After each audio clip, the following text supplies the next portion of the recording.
Historicamente, normalmente conseguimos ir a um porto para fazer uma pausa, realizar manutenção e depois voltar a operar. Mesmo no Vietnã, às vezes fazíamos isso. O problema agora é que na área de responsabilidade, os lugares onde faríamos isso, Bahrein, dentro do teatro de operações, ou os Emirados Árabes Unidos, estão sendo alvos neste momento. Na verdade, por causa disso, estabelecemos uma base em Diego Garcia. Mas até Diego Garcia os iranianos já tentaram atingir. Então, obviamente, a segurança desses recursos simplesmente não é fácil para um downthing estreito em uma escala em um porto.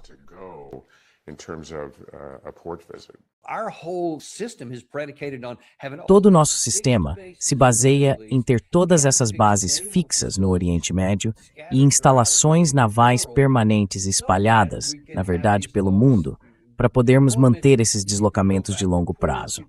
Você pode voltar aos portos, fazer o que for necessário, realizar manutenção, desembarcar algumas pessoas do navio e assim por diante.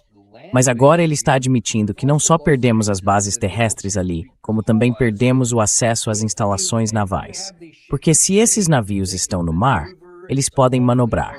É extremamente difícil atingir um alvo em movimento a longa distância. Mas, se eles entram em algum porto no Oriente Médio, passam a ser um alvo fixo, e quase qualquer coisa que os iranianos têm pode atingi-los. Então, para evitar isso, eles não entram em porto algum, nem mesmo em Diego Garcia. Isso significa mais de 260 dias sem fazer escala em um porto. Quer dizer, o que isso diz sobre o quanto estamos vulneráveis no atual cenário global?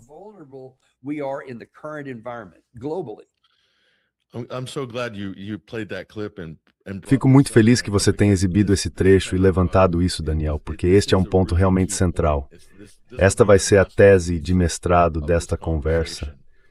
É absolutamente crucial que a gente destaque isso, porque essa postura militar que você acabou de descrever, e que, como você disse, se baseava na capacidade dos Estados Unidos de dar suporte a todos esses grandes recursos navais e aéreos, além de outros recursos e tudo mais, Torslater Framwood Kebrites Alpermissing.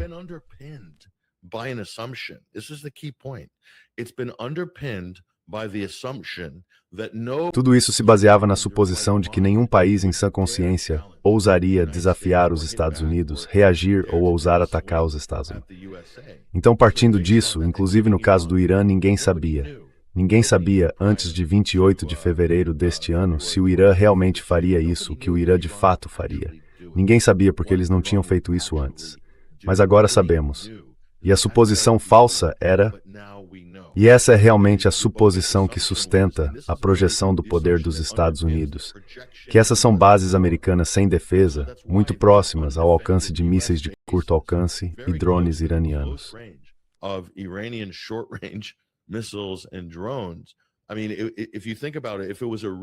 Quer dizer, se você pensar bem, se eles considerassem o Irã um inimigo militar de verdade, não teriam bases americanas praticamente sem defesa, tão próximas e tão concentradas ao redor da República Islâmica do Irã.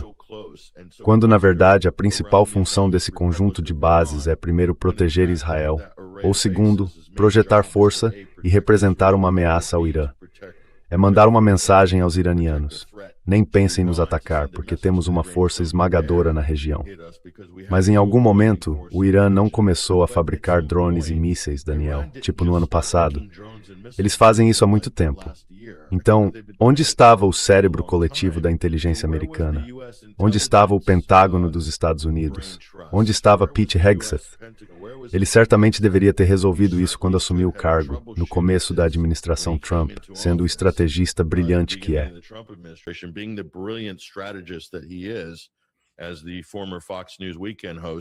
Como ex-apresentador de fim de semana da Fox News, agora secretário da guerra no comando de uma máquina militar de $1,5 trilhão, certamente ele e seus especialistas deveriam ter antecipado essa realidade tão evidente. Porque, vou te dizer uma coisa, Daniel, os iranianos já tinham percebido isso há muito tempo.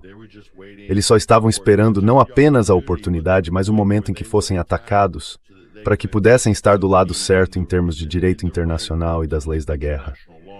E isso é muito importante para um país mais fraco, parecer cumprir as leis da guerra. Já uma superpotência ou hegemonia global pode usar e descartar o direito internacional sempre que isso lhe convier.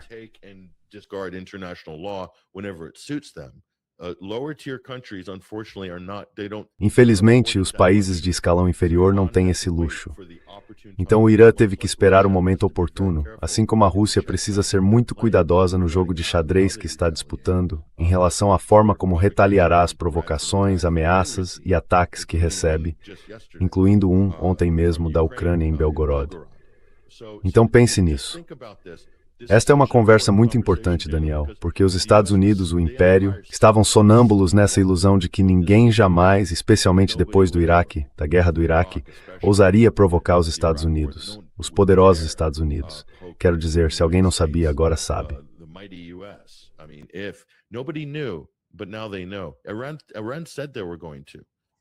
O Irã disse que faria isso. Mohammad Marandi falou isso tantas vezes antes, em janeiro e fevereiro. E sabe, entre aquelas duas guerras, a guerra de 12 dias, a guerra de 40 dias, ninguém acreditou nele. Ninguém acreditou que eles fechariam o Estreito de Hormuz. Realmente não acreditaram. Uma mentalidade totalmente delirante dos Estados Unidos, de todos esses especialistas e dos Jack Kings da vida. Quer dizer, eu adoraria poder dizer que o Jack acertou alguma coisa, nem que fosse ter mencionado que aquilo era um risco em potencial. Mas não, foi só fanfarronice, só bravata. Foi só isso que recebemos. E continuamos recebendo.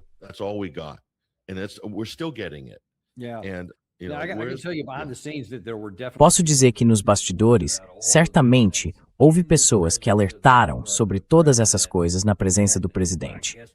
E imagino que por causa da presença dessas outras pessoas, ele tenha escolhido acreditar nelas, de que isso não aconteceria, em vez de acreditar que aconteceria.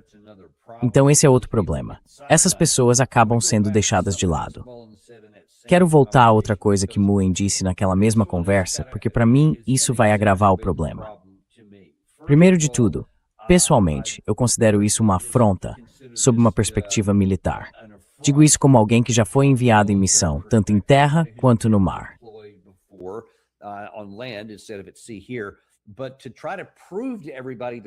Mas, para tentar provar a todo mundo que não há problema nenhum, eles colocam em cena o almirante que atualmente comanda o Comando Central e o ex-presidente do Estado-Maior Conjunto, almirante Mullen, para tentar dizer a todos que não há problema aqui.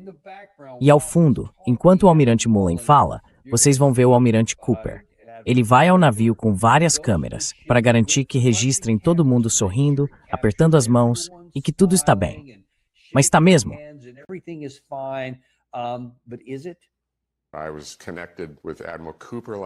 Falei ontem à noite com o almirante Cooper, que esteve no navio ontem, e ele me disse que teve uma visita muito boa. Ele disse que muitos desses problemas aconteceram no início da missão e foram resolvidos. Mas são questões de moral a bordo de um navio, nas quais realmente é preciso se concentrar. E eles têm sido exigidos em combate. O número de missões, as realizações. Cooper falou sobre como elas têm sido significativas na própria guerra. Pela minha experiência, essas tripulações fazem absolutamente tudo para garantir que a missão seja bem-sucedida. E claramente foi isso que fizeram no Lincoln.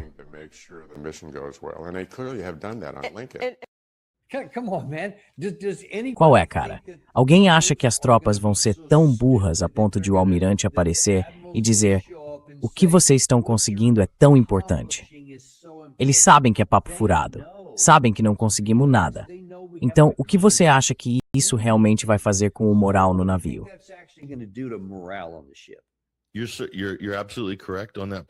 Você tem toda a razão nesse ponto, Daniel. Mas há outra coisa, ainda pior, que Mullen e mais ninguém vai dizer publicamente, porque é proibido. É suicídio político total. Esses soldados, você acha que eles não têm acesso às redes sociais? Você acha que eles não leem as notícias? Que não assistem a esses podcasts? Não, todo mundo nos Estados Unidos e no mundo sabe que os Estados Unidos foram arrastados para essa guerra. Isso não tem nada a ver com os interesses dos Estados Unidos, é uma guerra por Israel. Eles estão sendo conduzidos pelo nariz por Netanyahu e Trump também. Todos eles sabem disso. A maioria sabe disso, a maioria está ciente disso. É isso que vai destruir o moral. That's what's going to kill morale. More than anything. It's the why. Mais do que qualquer coisa, é o porquê. Por que estamos fazendo isso? É o porquê. Os militares precisam apresentar uma justificativa, seja para fazer propaganda para os próprios soldados ou para a sociedade. É preciso conseguir justificar o motivo. Armas de destruição em massa, as armas químicas de Saddam, seja lá o que for. A guerra global ao terror, impedir o próximo 11 de setembro. A cantilena de Trump. Não podemos permitir que o Irã tenha uma arma nuclear. Ninguém compra isso, muito menos qualquer um desses soldados ou guardas-marinha a bordo, trabalhando em algum desses porta-aviões ou em qualquer um desses deslocamentos dos Estados Unidos. Então eles vivem numa ilusão. Não admitem que a guerra, como disse von Clausewitz, é uma extensão da política por outros meios.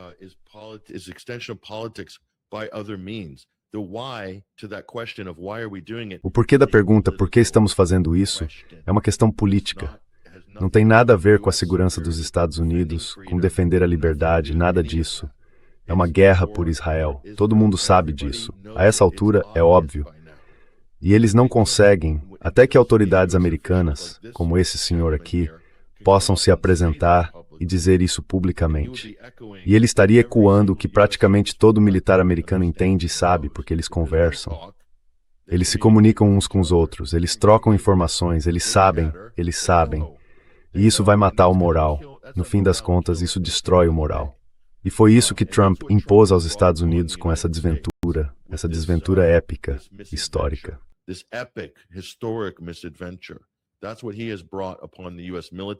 Isso é o que ele trouxe para as Forças Armadas dos Estados Unidos, que ele afirma ter reconstruído, que ele afirma defender. Sabe, no fim das contas, ele está fazendo o jogo de Israel e do lobby israelense. Isso tem sido um desastre para os Estados Unidos, para o posicionamento militar americano na Ásia Ocidental. Eles perderam tudo. É uma perda total para os Estados Unidos. Trump não vai reconhecer isso. Ele não vai encarar essa realidade, pelo menos não publicamente. Como você disse, Daniel, ele pode ter sido confrontado com isso por seus conselheiros mais próximos, ou por J.D. Vance, ou por quem quer que estivesse tentando sussurrar coisas sensatas no ouvido dele. Mas ele não vai admitir isso publicamente. Só que isso precisa acontecer. Porque quanto mais ele fica meio dentro, meio fora, quanto mais joga esse jogo de meio dentro, meio fora nesse conflito,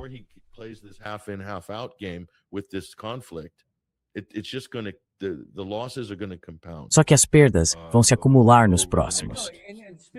E falando em perdas se acumulando, acabamos de mostrar uma manchete do The Wall Street Journal, dizendo que, aparentemente, o Irã pode muito bem estar planejando voltar atrás em relação ao que quer que seja. Eles querem ter, em algum momento, vão dizer, certo, vamos voltar a...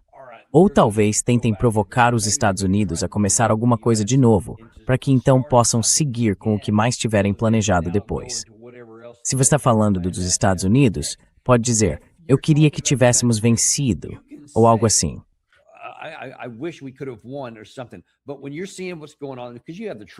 Mas quando você vê o que está acontecendo, porque você sabe a verdade, quando vê o que está acontecendo naquele porta-aviões, quando vê que teve de tirar de um lado para cobrir o outro, quando vê a realidade de que as grandes armas caras que temos, aquelas que deveriam ser as de elite, estão perigosamente escassas e que você não consegue realmente usá-las, mesmo que tivesse tudo o que quisesse, para de fato vencer um conflito militar.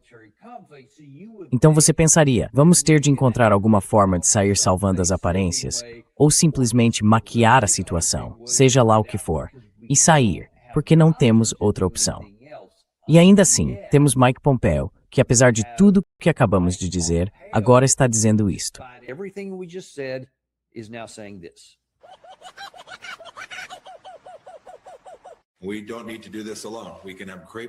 Não precisamos fazer isso sozinhos. Podemos ter grandes parceiros entre os israelenses, que podem nos ajudar lá a identificar as organizações certas, fornecer as ferramentas certas, as munições certas, as capacidades certas de comunicação, todas as coisas que já vimos serem feitas quando os Estados Unidos armaram forças de oposição para proteger a América, para fazer o que é certo para o nosso país.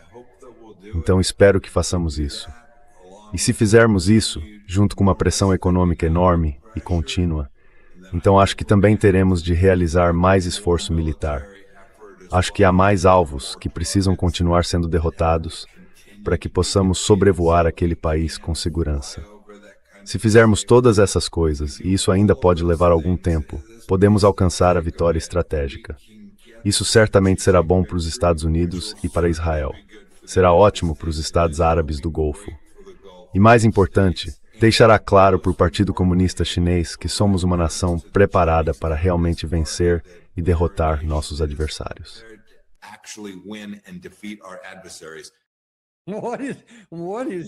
Do que ele está falando? Que vamos assustar a China. E ele quer armar a oposição. Foi assim que tudo começou. Ele quer armar a oposição dentro do Irã para que derrube o regime de dentro para fora. E então voltaremos com mais pressão de fora para tornar os Estados Unidos seguros. Alguém ainda acredita nisso?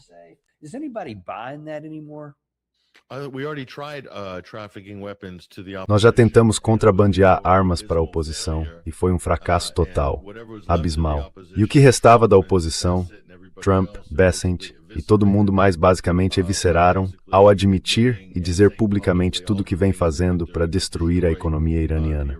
Então não existe mais. Onde está essa oposição de que Mike Pompeo está falando? Eles estão planejando importá-la para o Irã e aí conquistar essa vitória estratégica. Então acabamos de ver, Daniel, os Estados Unidos tendo que praticamente evacuar 17 bases mantidas há muito tempo no Golfo Pérsico. Em que ponto? Como é que se pode arrancar uma vitória das garras da derrota e chamar isso de vitória estratégica? Não. É uma perda enorme. Esta é uma derrota histórica para os Estados Unidos.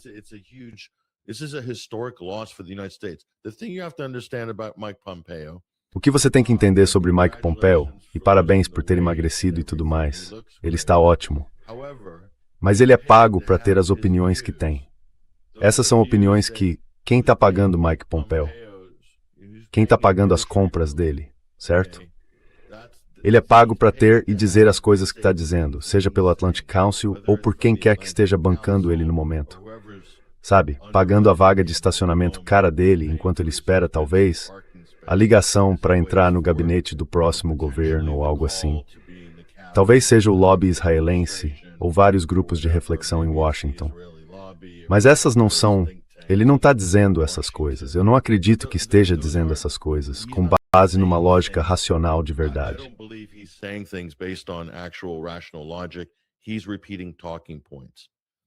Ele está repetindo pontos de discussão.